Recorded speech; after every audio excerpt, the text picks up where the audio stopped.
हे hi everyone, good evening. क्या हाल चाल और कैसे हैं आप सभी? होपफुली भाई बहुत बढ़िया होंगे और मस्त होंगे।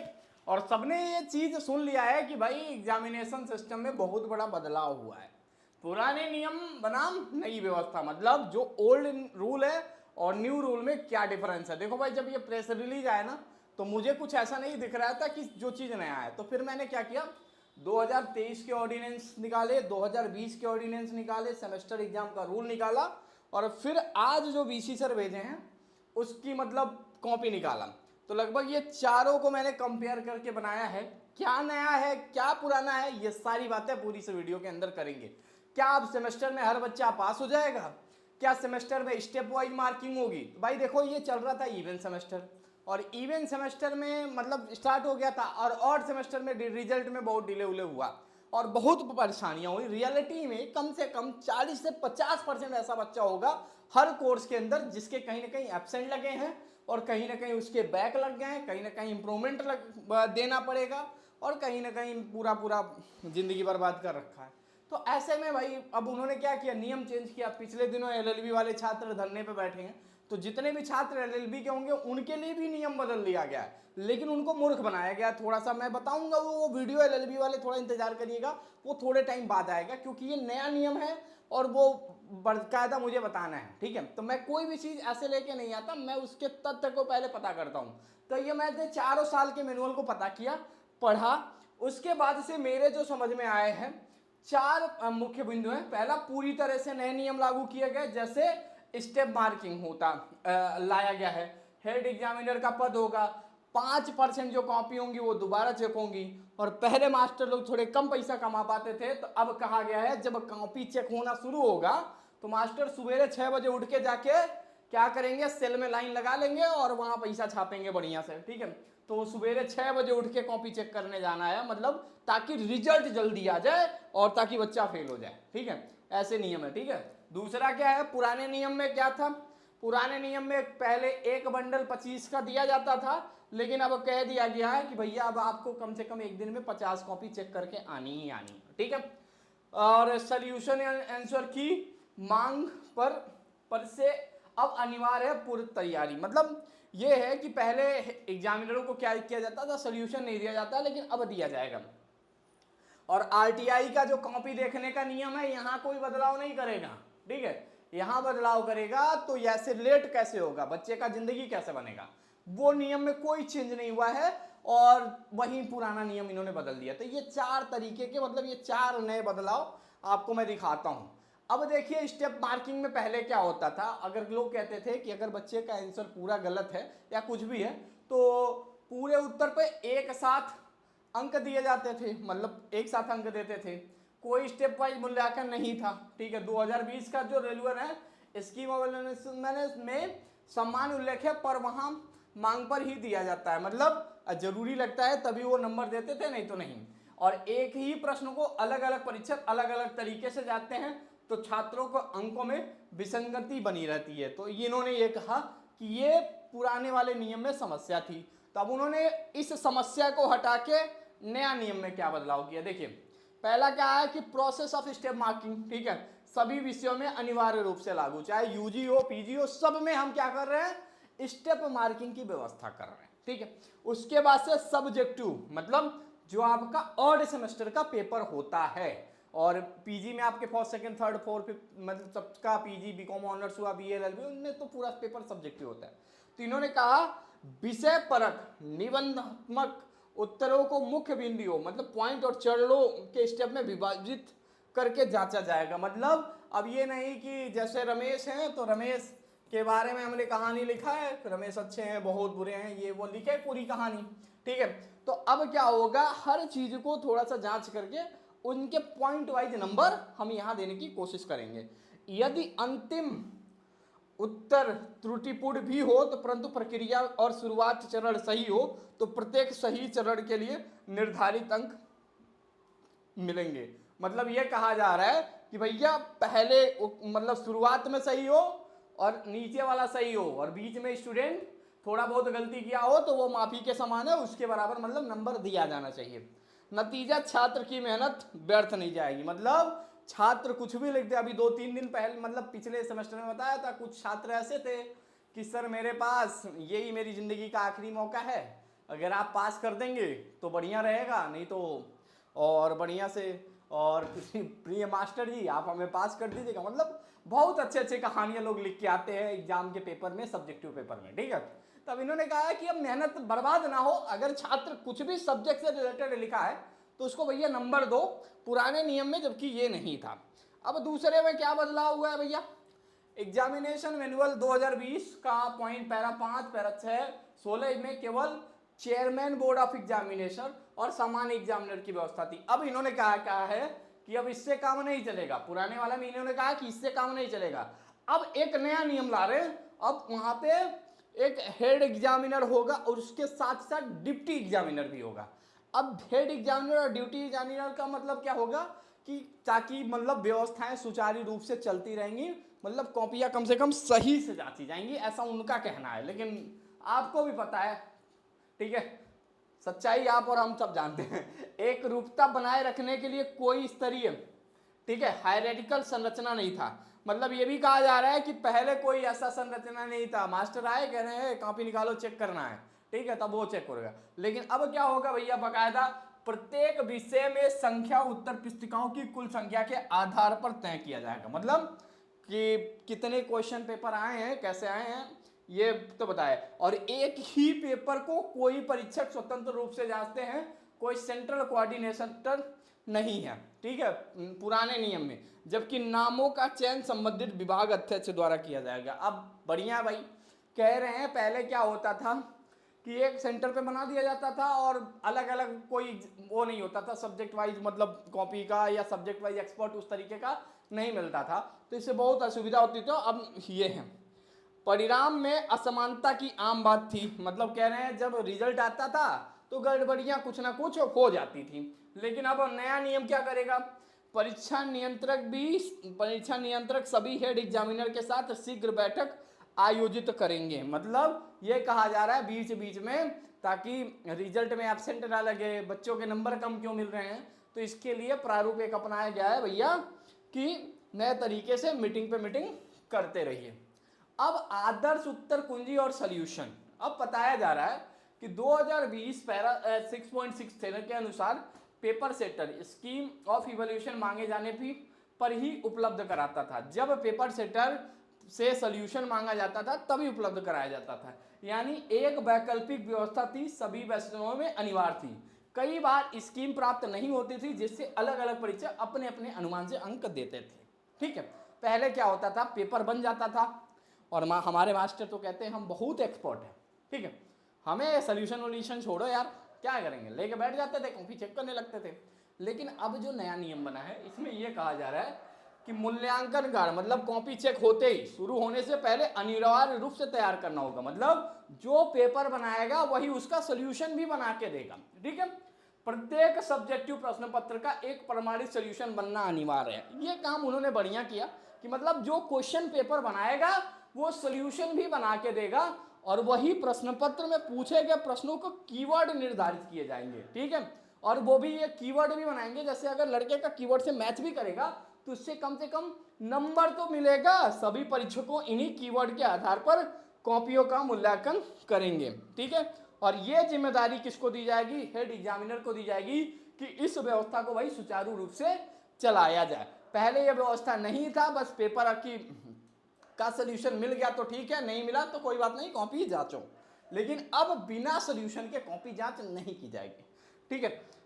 अब अगला नियम क्या कहता है कि 2020 का जो मैनुअल था 223.42 केवल इतना था कि रेगुलर बेसिस पे ऑडिट का प्रयास किया जाएगा। मतलब ये कहा जा रहा था कि प्रयास हो रहा था, चेयरमैन के द्वारा स्पॉट चेक कोई निश्चित प्रतिशत नहीं था, समय व्यवस्था ढीली थी, ऑडिट वैकल्पिक था, परीक्षकों की कार्य कुशलता प्रमाणित करने का कोई ठोस तंत्र नहीं था।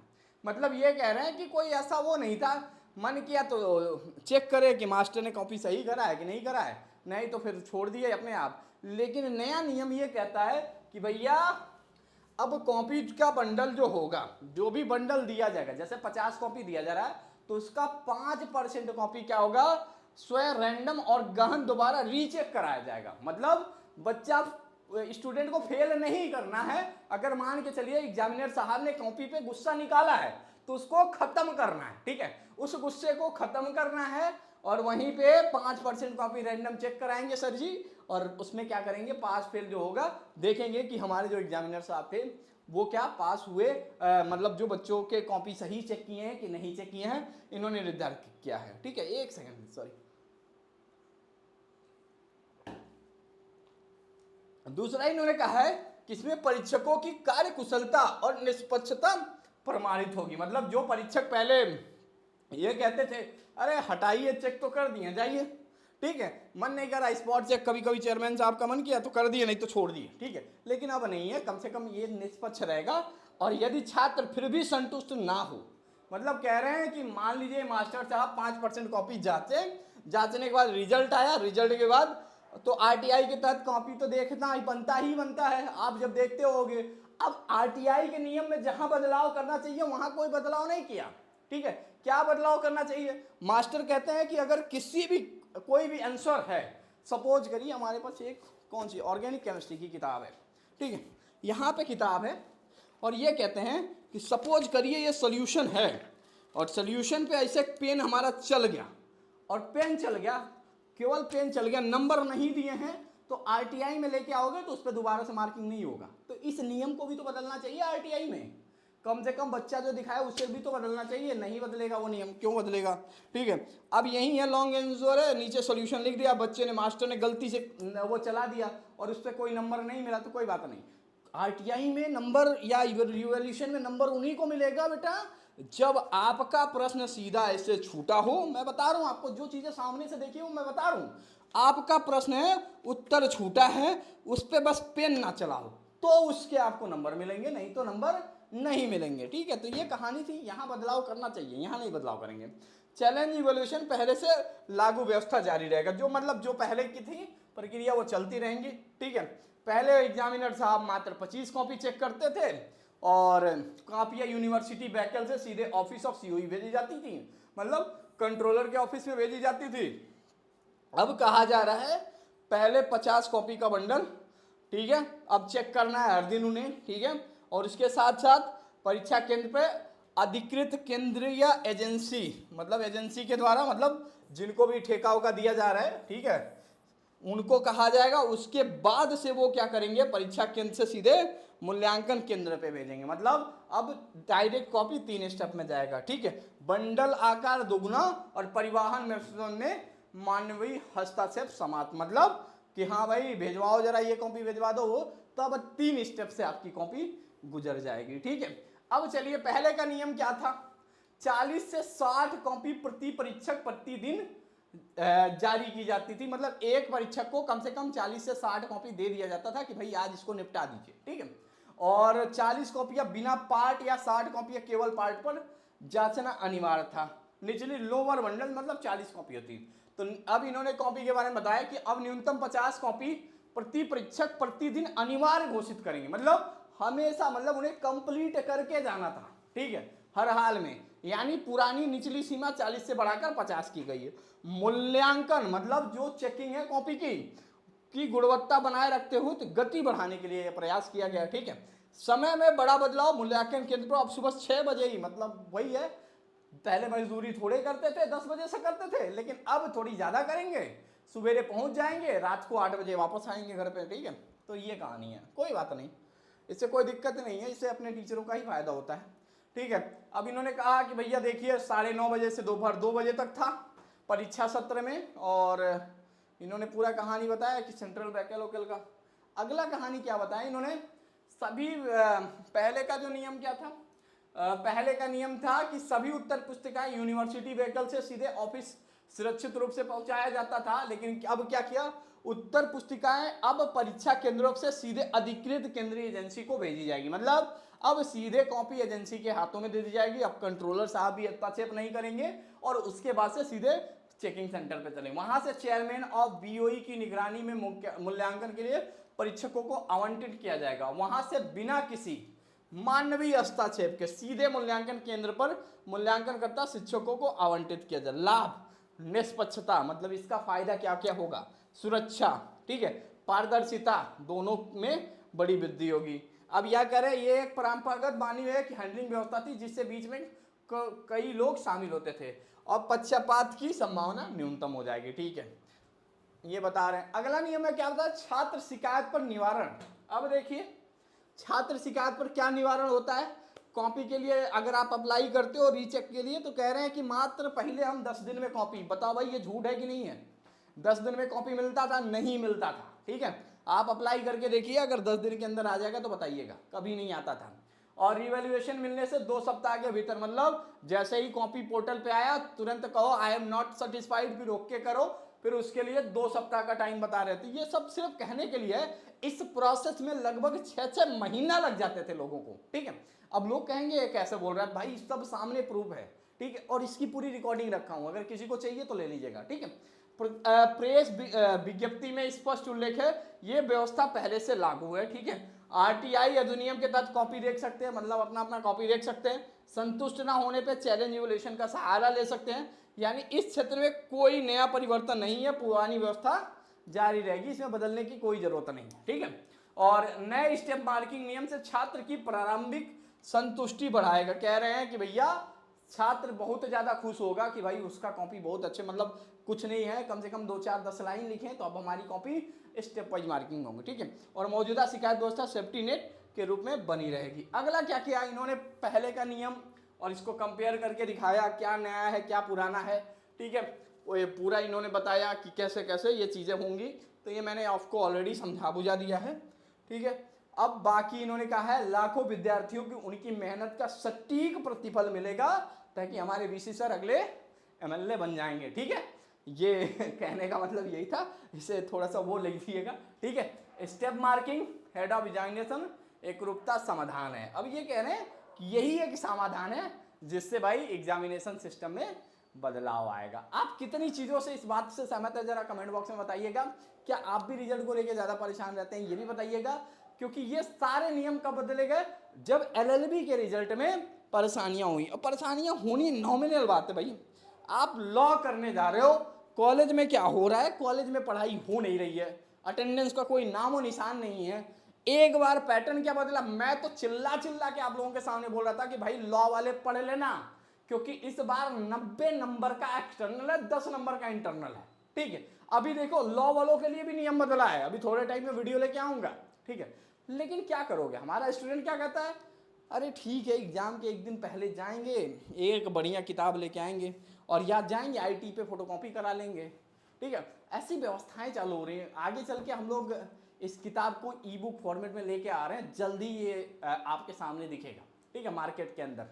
ठीक है, ई बुक में दिखेगा और काफ़ी सस्ते दामों में दिखेगा। ठीक है, और कोशिश है, हमने इनकी बहुत मदद करी है इन बुक सेलर की।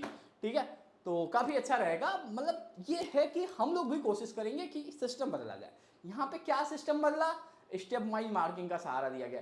अभी क्या सिस्टम है, इंटरनल इंटरनल और एक्सटर्नल दोनों मिला के बच्चा पास हो जा रहा है। इंटरनल प्लस एक्सटर्नल दोनों मिला के बच्चा पास हो जा रहा है। इंटरनल उसके पास 25 नंबर है, 75 नंबर का एक्सटर्नल है। अब ये कह रहे हैं इनमें से दोनों मिला के 33 लाओ, आराम से पास हो जाओगे बेटा, पास कर देंगे। लेकिन वही दूसरे सेमेस्टर में जाता है, वहां पे अगर थोड़ा कम नंबर आ गया, दोनों मिला के एग्रीगेट अगर 50% नहीं बनता है तो क्या करते हैं, कहते हैं बेटा आप तीसरे सेमेस्टर में नहीं जा सकते। ठीक है, तो ये परेशानियां बड़ी हुई हैं। ठीक है, तो इन चीजों को देख लीजिएगा। बाकी वीसी सर ने बढ़िया डिसीजन लिया। जब जब एबीपी प्रदर्शन करता है तो चीजें आगे चेंज होती हैं। पता नहीं क्यों एनएसयूआई या समाजवादी छात्र सभा, मतलब इन लोगों के प्रदर्शन का प्रभाव क्यों नहीं पड़ता है, हमें समझ में नहीं आता है। ठीक है, तो कई बार छात्र राजनीति, सबको बराबर हक मिलना चाहिए, बराबर सम्मान देना चाहिए।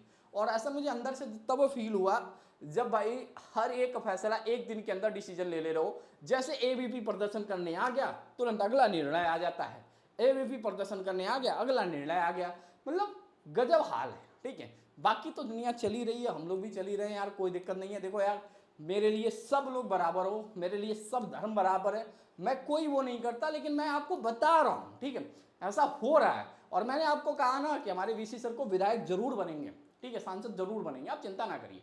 ठीक है, ये सारी परेशानियां सब कुछ उन्होंने दूर किया। काफी अच्छा है कि पिछले 4 साल के नियम ऐसे पड़े थे लिखे लिखे, अब दूर करा गया। ठीक है, तो अब देखिए क्या होता है कैसे होता है। बाकी मैंने वीसी सर का फ्यूचर बता दिया, बहुत अच्छा काम कर रहे हैं, ऐसा चाहिए भी, लेकिन फीस सस्ता कर देनी चाहिए यार। 47,000 49,000 होगा, इस पे कोई नहीं उठा रहा है भाई। जब बवाल हुआ तो 100 रुपये फीस कम कर देंगे, बाद में धीरे से 100 रुपये और जोड़ लेंगे, ठीक है।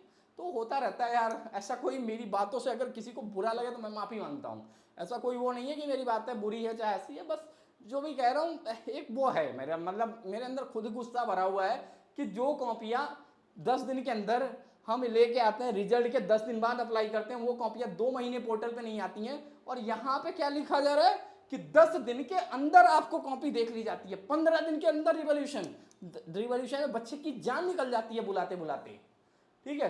सभी के साथ हैं, सभी के प्रमाण हैं। और रिप्लाई क्या आता है, अगर कोई आरटीआई पे डाल देता तो रिप्लाई कब आता है, सीधे 1 महीना बाद आएगा, और वो भी आपको प्रारूप में बता दिया जाएगा। मतलब जब पूरा डेट खत्म हो जाए, आप कहीं कंप्लेन कर ले कि नायक में नहीं बचे, तब वो आरटीआई का रिप्लाई आता है, वहां से कौन वाले, जन सुनवाई वाली रिप्लाई, ठीक है।